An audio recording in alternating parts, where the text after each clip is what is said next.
Welcome to Greenhouse Grower to Grower, the podcast where we're shaping the future of floriculture, one conversation at a time. We talk with the growers, leaders, and innovators shaping tomorrow's greenhouse industry today. From market trends, next generation plants, and innovative production, to the challenges and breakthroughs redefining what it means to grow. I'm Brian Sparks, editor of Greenhouse Grower. Let's dig into what's next together.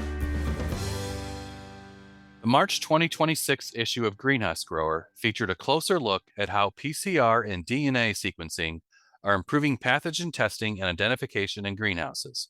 In this episode of the Greenhouse Grower to Grower podcast, we dig deeper into how this type of technology is evolving and how growers can best take advantage of it from the perspective of two industry leaders. I'm joined by Aubry Field, founder and lead scientist of Lizzy Blossom, and Matthew Rose, co-founder and CEO of Ceragen. You'll hear my conversation with Aubry Field first, followed by a discussion with Matthew Rose. Lizzy Blossom was created in 2019, Okay. and it's an interesting story. I had a colleague who opened up a community lab, Okay. uh, like to do DNA stuff, and she had me visit her lab, and I went to see it, and I was like, I could not believe how much equipment and stuff that had been donated to her lab. I'm like, "This is a legit lab. You have all this equipment, and it's not, like, super nice and shiny and top of the line, but it works." All of it, like, there's a reason the donation came through, and it was all for free, and the stuff is working. You Okay. have to sometimes you have to tinker with a couple things, but, like, Yeah. um, and so they had so many cardboard boxes. They're like, "We're just getting in more and more and more, like, science flasks and Yeah. consumables and stuff," and I'm like, "This place is a mess." Like, how you can't even walk, like, a straight line because of all the boxes of all the stuff, and I'm like, "Have you gone?" She's like, "I haven't even gone through half the stuff yet. We're just getting so many donations," and I was just like, "Whoa." I'm like, "This is so cool." I'm like, "Can I spend a weekend and just organize this so that so that when community people come in and they're like, 'Should I Yeah. park over here?'" No, like, I want it to look, like, presentable and, like, encouraging and, so I just spent a weekend and I cleaned everything, I broke down all the boxes. I need it just I'm like, "This is a legit lab, let's make it look as Yeah. best as we can." So did she And have a specific purpose in mind at the beginning or she just wanted to teach, have a place where people from the community could come in and learn more about DNA. Okay. All right. And, just kind of, like, share DNA information with the community and come in, and this is a safe space where you can just tinker and Sure. just kinda learn a little bit more about what's going on in a lab. Yeah. And, so she had an angel investor, help her create this community biolab, Hmm. and, so I met him as well, and after I cleaned the the fridges and bleached everything like, I, like, transformed this very, very, very, very small area Okay. into something. He was like, "We need to start a company." Great. And I was like, okay, that sounds great, but yeah, I'm not the money we're saving are for my kids for college, so thanks a lot, and I really appreciate you believing in me, but, he's like, "No, I'm going to fund you guys." Oh, okay. And I was like, "Yeah, right. Okay." But I'm not going to Great. be able to do this. But anyways, so after some hemming and hawing, and I'm like, "What do I have to lose?" Yeah. We started a company, the 3 of Okay. us. And, I was like, "So what should we do?" And he's like, "Whatever you're good at." And I'm like, Okay. Um, well," and so we tried a number of different things um, in the labs. We were doing tissue culture, we were doing DNA fingerprinting, we were Okay. doing some virus testing, we were we didn't know what direction to go in. I had been out of the industry for 5 years. I don't know what the industry needs Yeah. at this point, but let's see what actually clicks. Like, let's see what people seem interested in. Right. And over time, that ended up being the virus testing. Okay. So, a lot of people have places for bacteria and fungi testing, Mhm. but since you can't culture a virus on a plate, it's an obligate parasite, you pathogen, sorry, that you can't, do the lab things you think you can do with bacteria and fungi. Right. So, I had been doing this type of work for a ball horticulture company, for about 15 years. Okay. Yeah, I wanted to ask about your background, so that's Yeah. perfect. Yeah, so yeah, I started at Ball Helix Mhm. in the year 2000, Okay. and I was the baby of the group, and there was only 12 of us.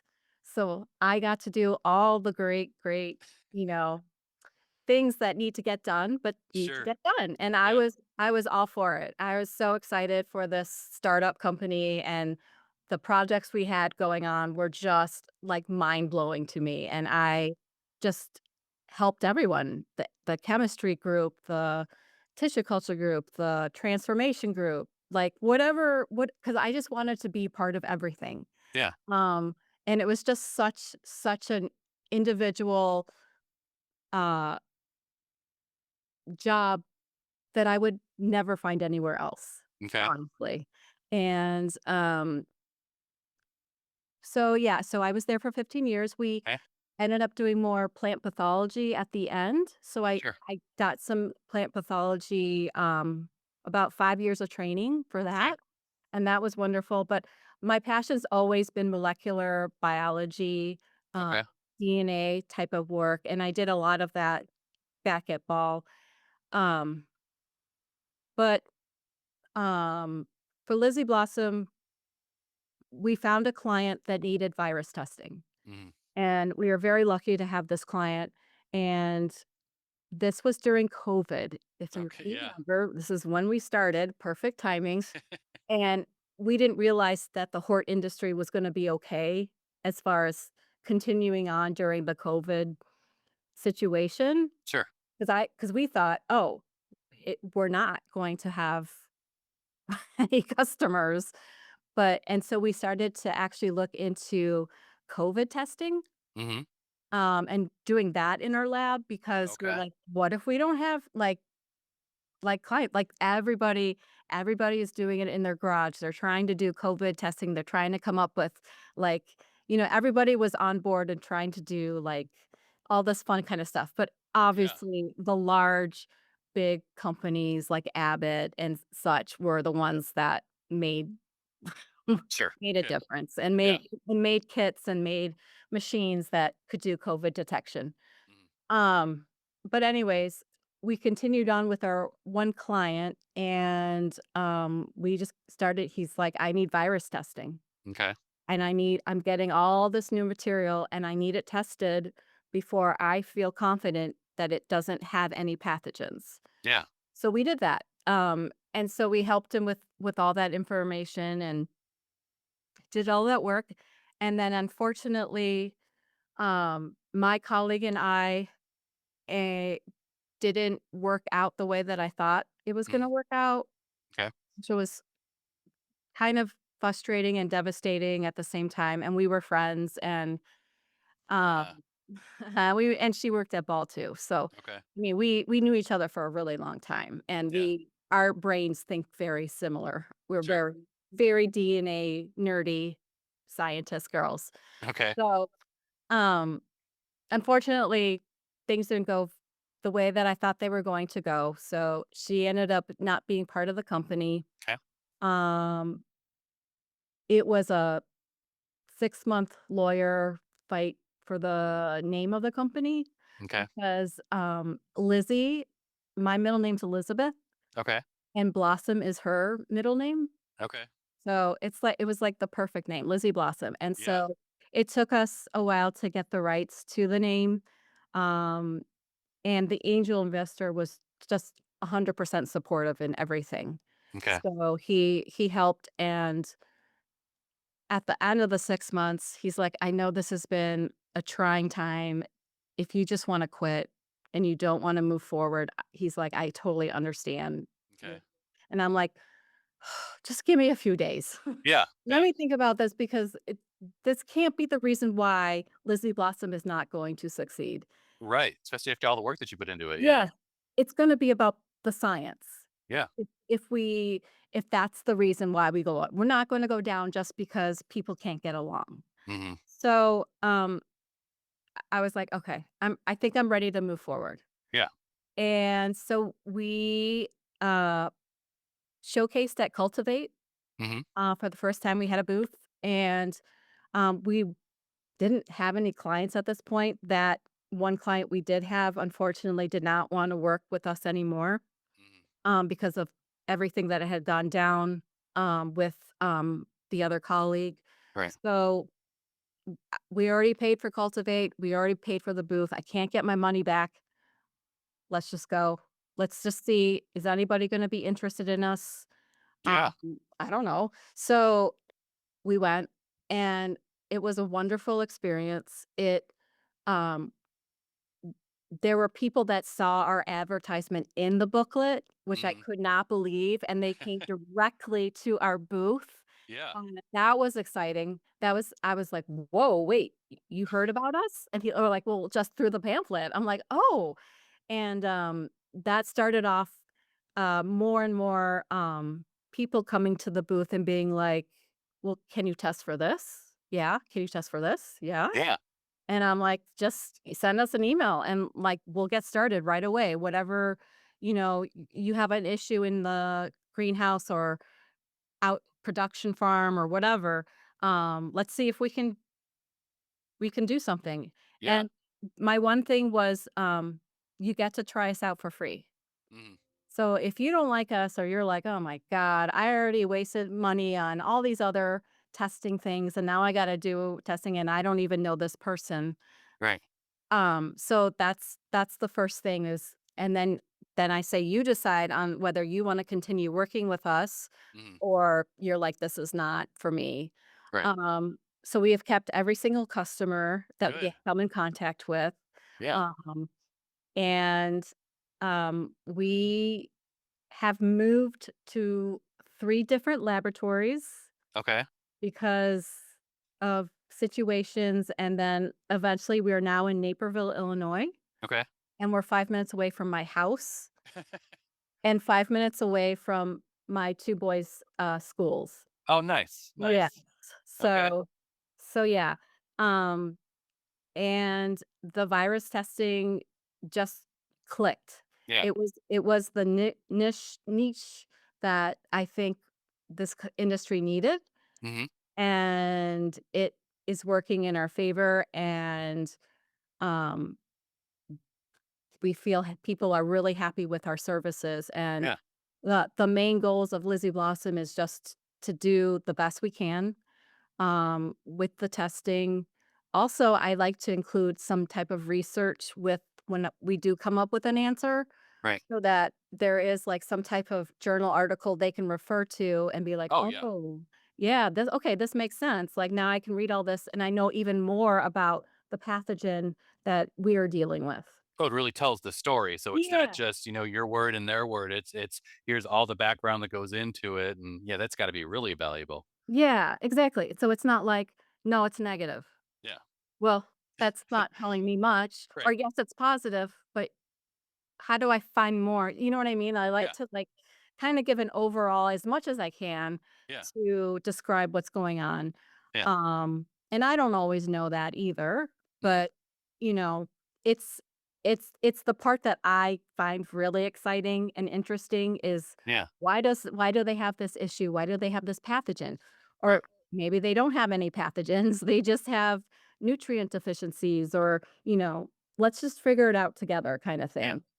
Well, it's kind of funny because so you talked about that Cultivate show. I think it was 2021, and I remember We met briefly at Yeah. that show because I know when I was there the first day, I'm walking around trying to get a sense of, what people are talking about, and I ran into Suzanne Wainwright Evans, the bug lady, and she's one of the Mhm. folks in the industry that we work with pretty closely. Yeah. So I asked her, "What are you seeing here that's new and exciting?" And the first thing she says, "You gotta go over and see the Lizzy Blossom booth. They're doing so many cool things there." So I remember making a beeline over there, and we had that quick conversation as well. So, yeah, I mean, you were hitting, the industry just the right time, and there's so many folks in this industry looking for ways to innovate and do things differently. So, I Mhm. was wondering about that. So, as you had some of those early conversations with growers in the industry, I mean, do you get a Mhm. sense that they really knew a lot about what you guys were doing? And I guess in particular, if you, as you look at some of the different diagnostic tools that are out there, and the differences between DNA sequencing and PCR testing and all that, do you get the sense that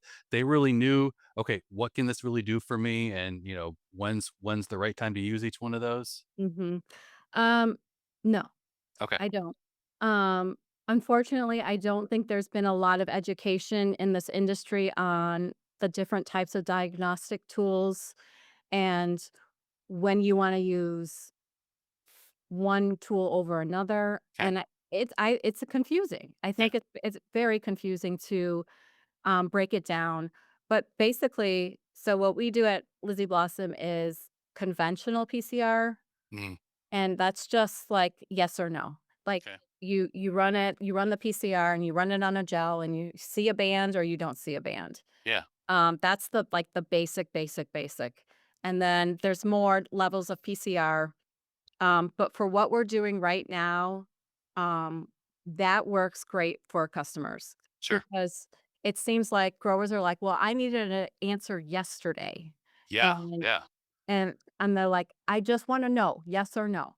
Yes Mhm. or no, yes or no." I'm like, "We'll talk about, all the other, like, you know, virulency and all those, more specifically into the pathogen, but just tell me yes or no, and Yeah. then we'll grow from there kind of thing. Okay. So that became another, we have a turnaround time of 5 to 7 business days for Okay. results. And we don't have any waiting lists. You can just submit your stuff and we will get it done as fast as we can Okay. and as accurate as we can. Um, and that seemed to really gr growers and people sending samples just seemed to really, like, impressed with the timing of the results. Yeah. Yeah. So that was another plus for Lizzy Blossom. Um, Okay. what else? Well, and I know, like, you talk to growers about, what something like integrated pest management means for them, and it can mean Yeah, so many different things. And, some of it's rotating chemistries and you're having a yeah. mix of conventional and biological materials. But it's also from the beginning, it's about getting virus-free stock in, because if you're not working with a clean plant from the beginning, it puts your whole season at risk. So, that testing part, and as you said, even if you don't have to go through all the specific details, you give somebody an answer, yes or no, that's the most important information that they need at the time, so that's great. Mhm. Mhm. Yeah, so I have a lot of, breeder customers Okay. who are having new commercial products coming out, Yeah. and they're like, "Just test it for, like, I don't know, like, the top 10 viruses that go to this plant, Mhm. because a lot of viruses don't show symptoms, Right. and then you have this virus and you don't realize it, and then it spreads to a different crop, and then you start seeing symptoms in a completely different crop, and Yeah. you're like, "Where in the world did this come from?" "Oh, it came from this crop that doesn't show symptoms." Mhm. And it's expressing itself now in this different crop. So, that was another thing that I think people didn't necessarily realize too much about asymptomatic plants and how you're Okay. transferring the virus. It may be in your greenhouse and for years and years and years and not even realizing it Yeah. because you never had like that full panel test of your crop. Mhm. You're just looking for symptoms. Right. So, that's been really helpful for, I think, breeders being more confident in what they're, bringing commercially to the market, Yeah. and, um, yeah, yeah. Mhm. Okay, okay. As you start to look ahead, I know you're working. It sounds like you're working mostly with breeders to this point. Are you getting more directly involved with growers themselves who are getting plants? Okay, so all right, Yeah. So we work with production farms internationally. sure. Um, and then we work with a lot of greenhouses in the US. Okay, okay. Yeah, and as you said, I mean, the more information that you can give them, Yeah. especially as you get into spring, things start to move Oh quickly. my And gosh. Yeah. again, we talked about before, if you don't have a clean plan from the beginning, that puts your whole season at risk. So the work that Right. you guys are doing is going to be invaluable for something like that. Right. Right. And there have been times where people submit stuff for virus testing, and then I realize it's not a virus, it's a different pathogen. Sure. So, and then that's helpful. Like someone submitted for virus, and I'm like, no, actually, it's a downy mildew. Hmm. Or we have a virus issue here, and it's like, oh no, you have xanthomonas. Yeah. Like, and I don't expect people to know all that. That's why they Right. come to with Lizzie Blossom. Like, you don't have to give me tons and tons of information to feel like you can submit something to me. Just send me the plan.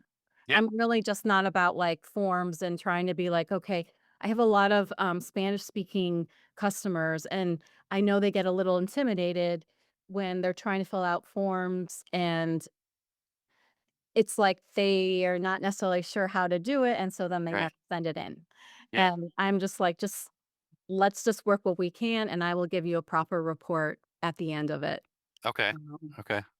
so I we definitely just try to serve as many needs as we can for the customer. Sure, sure. And I know this industry is filled with such a mix of, bigger growers, smaller operations, Mhm. and various experiment experience levels. Some operations will have a full team of scientists on staff, and others Yeah, don't. So that right, the how you work with them right. is going to differ, obviously, in each case. I would imagine. Yes, yes, and actually meeting, customers in person when I go to different conferences Yeah. is just so I just absolutely love it. We could talk for hours because we have talked for hours on email, like, Yeah. so it's just so nice to, like, actually see the people that I'm trying to help. Oh, sure, absolutely. As you look ahead, do you have any thoughts on what the next wave of innovation might look like at a company like Lizzie Blossom, and anything that might be new or evolving in plant diagnostic tools today? Yeah, so, high throughput sequencing, Okay. not sure if you've heard of it, it's also called second generation sequencing. Okay. Is like, I wish I could be doing that Hmm. 24/7. So Okay. that allows you to discover known and unknown pathogens within your sample. Okay. So you may not know there's something wrong with this. I don't know what is wrong with it. Well, you don't need to necessarily know so much about the crop. Just do high throughput sequencing and see what pathogens are actually found in the Okay. plant. All right. And then that's when the plant pathologists can come in and be like, "Well, okay, yes, but that's not gonna be your problem. You need you can do all the sequencing, but you need the person at the end to be able to, explain and, analyze what the sequences that are coming through are. Are they nothing, or are they Yeah. something that's really important that we should take a closer look at?" Yeah. So Well, that for is yeah, and then for grower, I'm thinking like the last thing you want to do is, throw a bunch of solutions to something that might not even be a problem. So that's if you can right. see that. Right, right. And then also, like, maybe you've been spraying for the wrong, fungi, and then Mhm. you get your high throughput analysis and like, "Oh my gosh, there's this and this and this in here?" And then like, "Oh, we should maybe change our rotation or our type of fungicide and start, being more specific to Yeah. what is really going on in our specific plant." Okay. Have you guys gone down the road of looking at the potential for AI tools to help some of the work that you guys are doing, either internally or and how you either collect or provide information to your customers? So as of right now, no. It makes me a little nervous. Sure. I just um I like AI and then I don't like AI. Mhm. Um, but I think it's great for, like, you know, when you're looking over huge crop production sites and you're trying to get a good idea of what pathogens or how big the microbial community is in all that kind of stuff. And so much AI stuff can tell you that. Sure. But in the lab, I don't know. And I don't want to talk myself out of a job too. Oh yeah, no, I get it. Yeah, yeah. I mean, and to your point there, I mean, whether you're looking at it or not, you've got to figure out how to use it the right way if you're going to use it Yeah. at all. So that makes total sense. Right. Yeah. I mean, my kids use AI in school, and I'm like, okay, Yeah. but is that a good idea? Right. Right. Um, It doesn't apply best in every situation, so I totally yeah. with that. Um, so again, as you look ahead a little bit, any other thoughts that you have on just, as you've gotten involved in this industry more and more, um, where we're headed in the future, not just for what you guys are doing, but the floriculture industry as a whole. Are there Mm. things that you're excited about as we get into the future of the industry? There are so many things I'm excited about, and they all have to do with DNA. So, um, high throughput sequencing Mm, it is expensive, but you can outsource if that is something you're interested in, you can outsource that information, and that's way more cost effective sure. for the next 10, 15, 20 years. Okay. Um, the other thing I'm very interested in is gene editing tools. Hmm. So, if you've heard of CRISPR, Yeah. the molecular scissors, um, they're, being used as a way to test for viruses. They're using the Okay. CRISPR technology to test for viruses in plants. Okay. Um, Also changing, or adding different traits like drought tolerant and Sure. disease resistant, all that stuff. We're using CRISPR more and more and more for Mm, those type of things for the plant to have.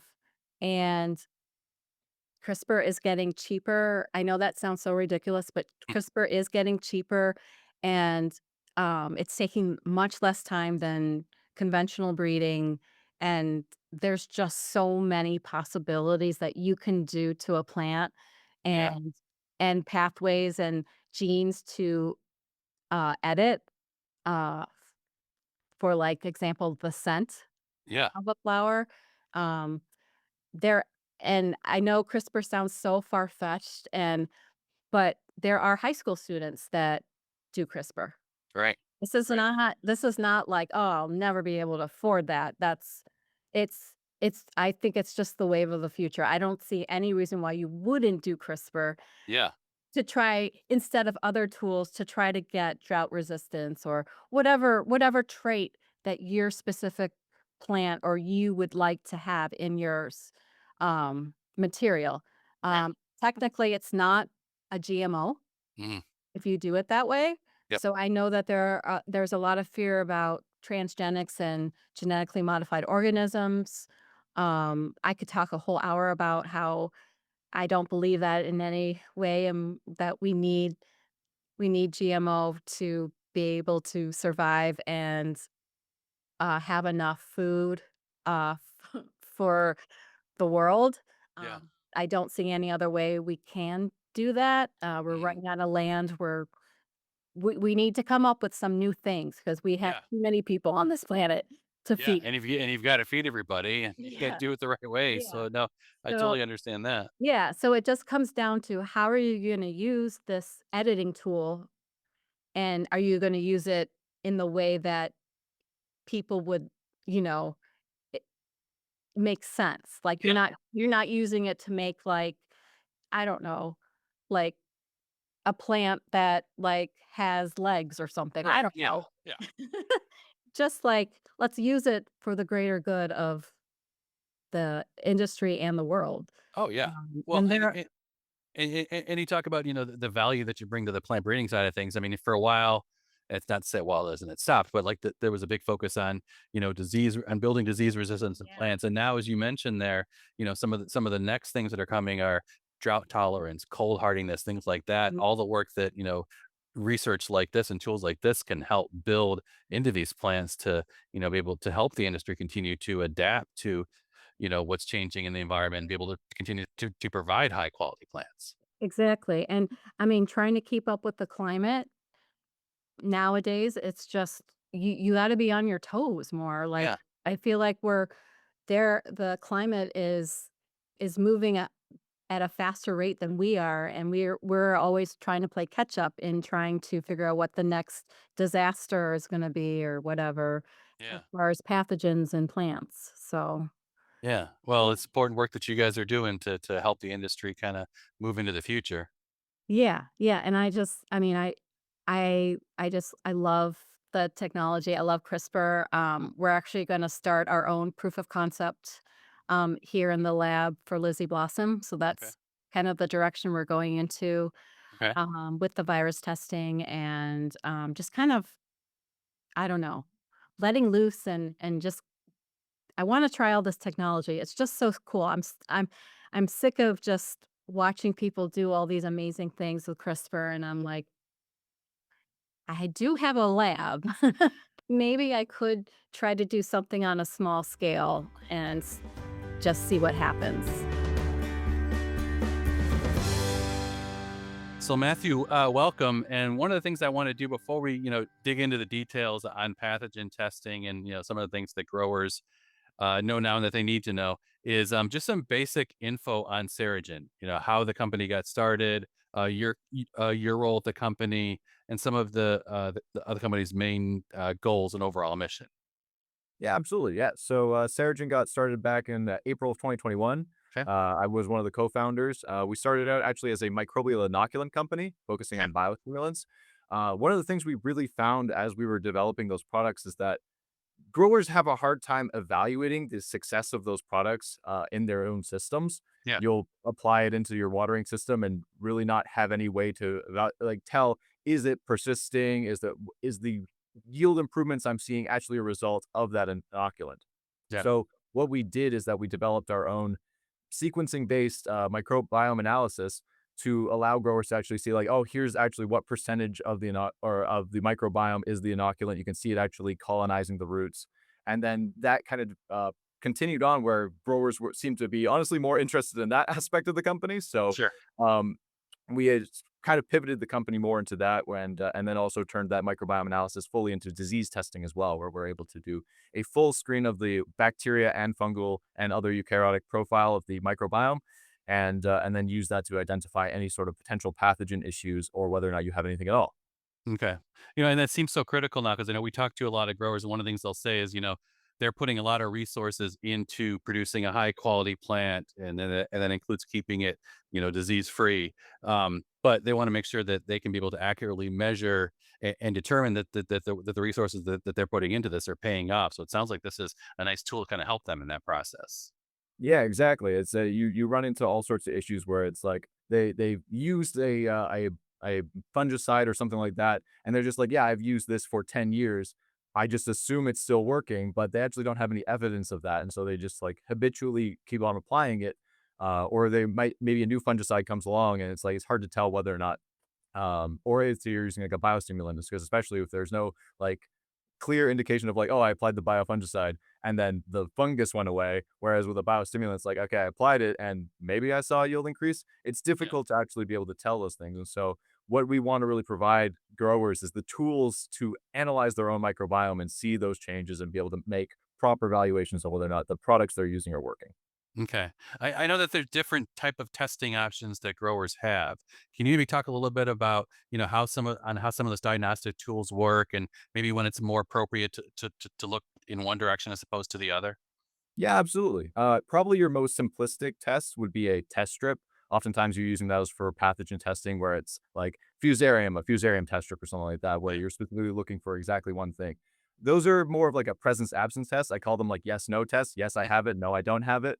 And that's really pathogen specific. So if you know what you're looking for, you can use that. And their advantages is that you can do those on site. You don't have to send your samples out for that. You can just do it there. Sure. Issues you can run into with those is that they're not necessarily the most accurate sometimes. They have sensitivity issues, and they don't necessarily work for all the different, strains or species of that Okay. specific, pathogen. So that where you can run into some issues there. but they're quick and they're on site and they're generally cheaper. The next thing up from that would be your traditional qPCR test. That's what a lot of the industry has been using up until this point, or up until the last like 5 years or so.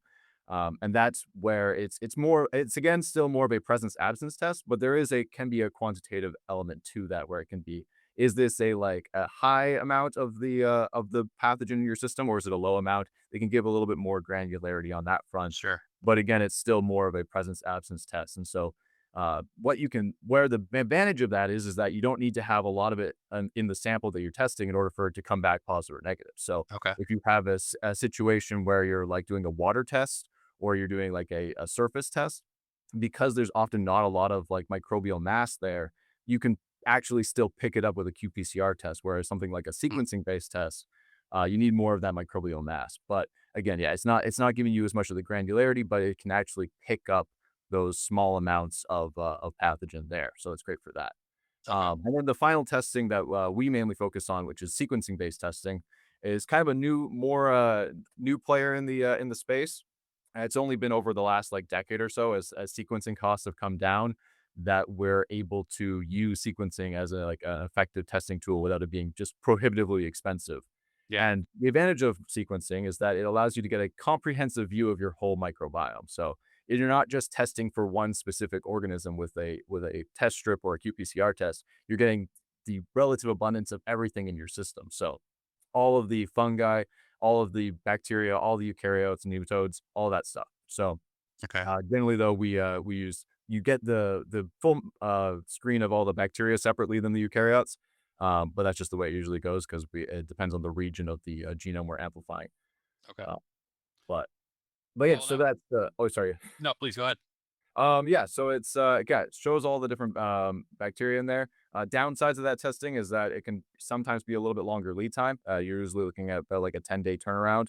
Okay. And it can be more expensive, but the advantage of it is it gives you that full screen. So it's not one of those situations where you'd send out a qPCR test, comes back negative. Send out another qPCR test, comes back negative, and you do this back and forth. It's like, do I have any pathogen in my system? Yes, no, and it's like because it gives that full screen, and then you also manage to avoid any of the potential false positives. So one of the Okay. things you'll notice with like a qPCR test is because it has that like really high sensitivity, it will pick up anything in that sample that is that pathogen, Mm, whether it's in a like actual abundance that is a concern for you or not. So something we've noticed with growers we've worked with is that they'll often have potentially up to 3% of their eukaryotic sample comes back as fusarium or something like okay. that.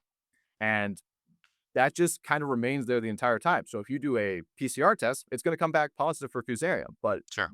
whether that's actually an issue for you is can be like identified using a sequencing based sample because you can go, oh, it's 3%. That's your normal threshold. It's not a concern. Yeah. Well, and I imagine that's critical for a grower too, because I mean, your control strategy is going to be based on what you're seeing from those tests. So the more that you can see from that test, the more informed decision you can make, I would think. Yeah, absolutely. It's one of those situations where it's you often have growers applying fungicides and other pesticides in situations where they might not necessarily need to. But if you get a test and it comes back positive and you go, I'm not risking having this issue, I'm going to apply fungicide. Whereas Yeah. with a sequencing based test, you can have that more granularity of going, oh, okay, it's a below the threshold. I'm still fine at this point, and then you can start to do things with that where you can start to do regular microbiome monitoring and then start to see those threshold or like start to see that abundance in your sample increase over time and then know it's like, oh, this is starting to get to be a problem. I should apply a fungicide at that point. Yeah.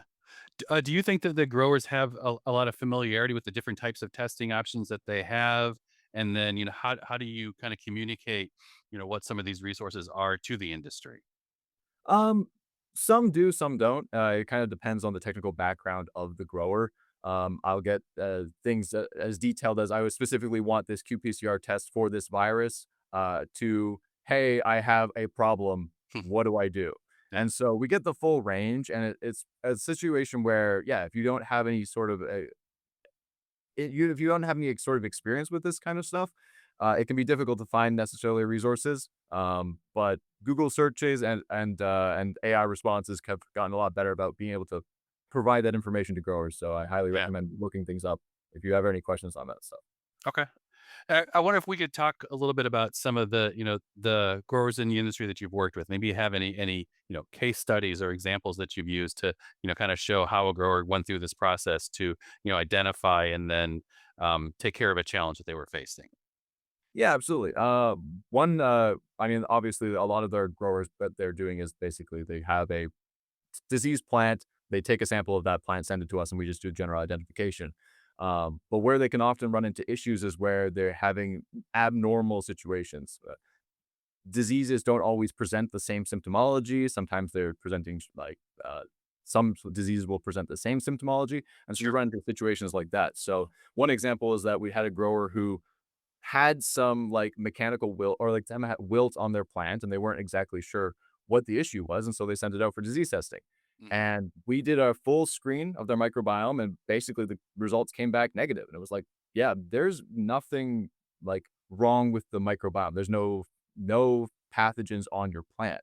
Sure. And so it became clear to them, oh, this is either a like nutrient imbalance or like a watering issue, but they knew that they could rule out pathogens as being an actual problem there because uh, unlike relying on a qPCR test, you can do a full screen and be like, okay, yeah, no, there is in fact no pathogens in my system. I Yeah. don't have to worry about that. I can go and start ruling out other causes. And then I believe it ended up being a nutrient imbalance that was actually the root cause of their issues. But being able to rule out that stuff is what allowed them to, not waste a bunch of time on trying to like apply solutions that were just not going to provide any results for them. Okay. Okay. Another one that is often the case is that, yeah, when you have two different pathogens that are having very similar symptomology, we had one grower that believed they had a pythium issue. It was presenting the way that normally they have pythium issues in the past. Hmm. And when we ran our test, 5% of their microbiome came back as pythium. So it was like, okay, there is actually pythium in the system. 85% was Phytophthora. So it became Okay. very clear there where it's like, oh, okay, if you had done a traditional qPCR test, run the test for Pythium, it would have come back positive for Pythium. But by actually doing the full screen of the microbiome, you'd be like, oh, okay, while there is Pythium there, it could be a secondary infection. The Yeah. true actual issue is Phytophthora there. And Yeah. so being able to make sure that you're using the correct solution or applying the correct fungicides so that you're not getting a test result that seems like it's positive for one thing and then trying to treat that solution and then not actually getting the problem solved because it was a co-infection. Same thing that we've had with viruses. Um, we recently actually just launched a viral sequencing test, Mhm. so that we're actually able to sequence the all the different viruses that are on a plant sampling down to the strain level. Where that showed the case was that we were dealing with a tomato grower who had who was doing testing for brown rugose, and the results were coming back positive for some plants, but negative for others, and they really couldn't tell what was going on. And some of them had more rugose-like symptoms. But then when they did our sequencing test, it came back positive for both rugose and pepino. Okay. Uh, so pepino mosaic virus. So it was an indication there where like they couldn't really tell what was going on because they only had the one specific test, and because they were just doing that one specific targeted test, Yeah. it wasn't showing the full picture. So being able to like identify that made them realize, oh, okay, this is what's actually going on. They can make the proper adjustments accordingly. So yeah. Yeah. Well, and to your point there about, Pythium versus Phytophthora and what you're seeing in some of those, results is, at a time when, growers are looking at tight margins and tight labor and all that, anything that they can do to avoid having to take unnecessary steps, it's got to be extremely valuable to them, I would think. Oh, absolutely. It can be tough when you don't have the tools to be able to make the correct assessments, then like you're just kind of shooting in the dark. There's nothing you can do about it. And you're just hoping that you're making the correct calls. And but by by using the full range of testing that's available now, growers are able to much more easily identify what their actual problems are. Okay. Okay. I want to look ahead a little bit to, as a company like Ceragen continues to evolve. What does the next wave of innovation look like at your company? Is there anything new that you guys are looking into that could further help the industry? Yeah, well, I mean, like I said, the advent of using sequencing based testing in the greenhouse and agricultural space is a Mm. little bit new because it's only really been over the last decade that it's been able to be used. So Yeah. we're just continuing to look to make more improvements on sequencing based testing right now. It's improving those thresholds, understanding, okay, what does it actually mean to have a like pathogen outbreak in your system? Because Sure. while it's pretty obvious once they have a full blown pathogen outbreak, it can be difficult when you're starting to see those pathogen levels increase. It's like, okay, is this becoming a problem? Is this just a little bit of noise in the level? So Sure. really honing in those things and for all the different plant species. And so in the greenhouse space, it's pretty easy. We only have like three different crops that are or 3 or 4 different crops that are the main staples. But in the floriculture industries, you got hundreds of different species of flowers that you're trying to deal with. And so Yeah. understanding where those thresholds remain for all the different flowers is something we're definitely working to hone in on to provide the best results for Okay. growers. Okay. Yeah, that's and I was going to ask about that too, because I know we had talked before that you guys have been focused to a great deal on the greenhouse produce side of things, but floriculture is certainly a market that needs information like this as well. Yeah. Yeah, and it's one of those situations where, the better we can dial that stuff in, the faster growers can then start to react to some of it. Because like, in the greenhouse industry, you don't necessarily care what your plant looks like. If you end up with some scarring on the tomato plant, as long as the tomatoes are good, that's all that really matters. But when you're actually selling the plant itself in Mm. floriculture, you really gotta make sure catch those diseases early so you're not ending up with any sort of permanent damage to the plants.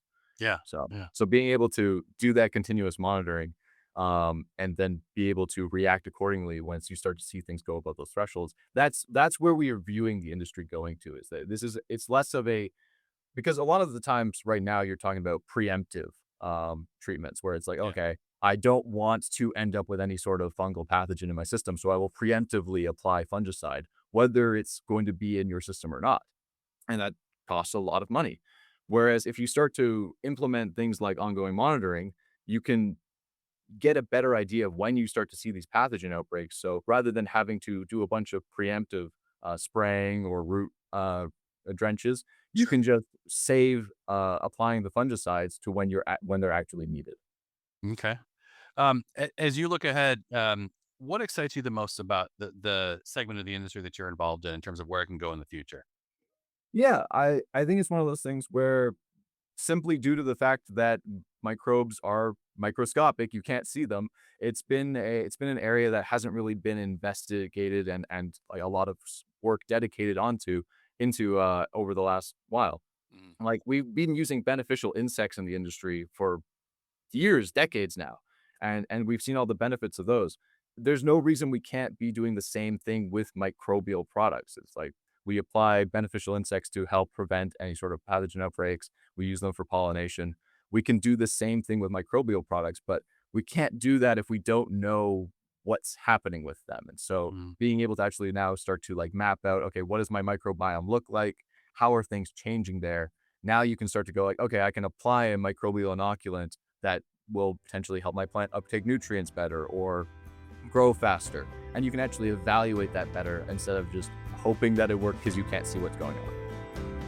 Thank you for joining us. You can learn more about this and other topics at greenhousegrower.com, and you can also follow Greenhouse Grower on LinkedIn.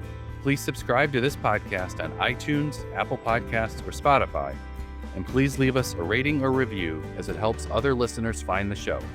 The Greenhouse Grower to Grower podcast is produced by the team at Meister Media Worldwide. I'm Brian Sparks, editor of Greenhouse Grower.